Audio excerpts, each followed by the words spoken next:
Most people will experience some episodes of low back pain in their life. In fact, I used to struggle a lot with my low back, but I never understood why. When I was in university, I worked with a professor who taught me about spine biomechanics. With that knowledge, I was then able to fix it and help other people. In this video, I'll share some tips on how to prevent low back injuries. The first thing is you have to work on hip mobility. In this front squat, you can see that I go down as low as possible, but there is no motion in my spine. Most of the motion is at the hips. The hip joint is meant to be mobile, while the lumbar spine is meant to be stable. I'm bracing my core hard to not allow any motion in my low back. How low you should squat will still depend on your anatomy. In this clip, I have a 6'8" athlete and I make him squat to a certain depth because that's as low as he can go without rounding his low back. You should always adapt the exercise to yourself and not the other way around. With that same idea, not everyone has the ability to deadlift from the floor with a neutral spine. If your goal is just to get stronger, you might want to elevate the bar.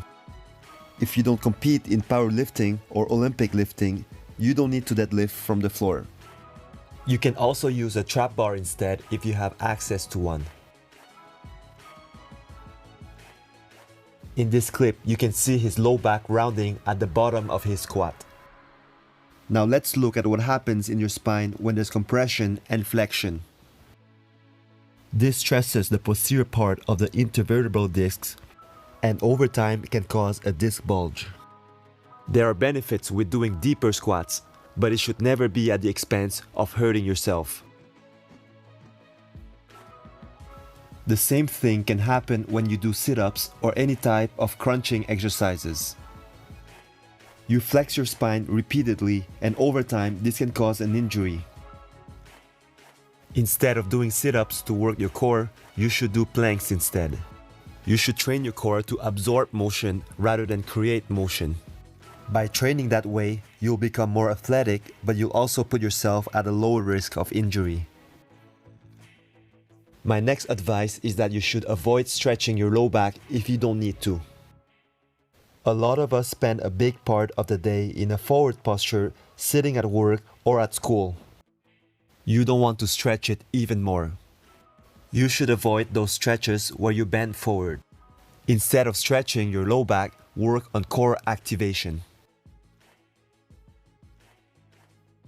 If you want your low back pain to improve, you also have to work on moving properly.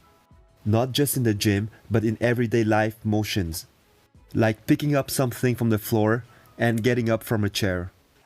By using proper mechanics and moving with your hips more and less with your spine, you reduce the stress to your low back.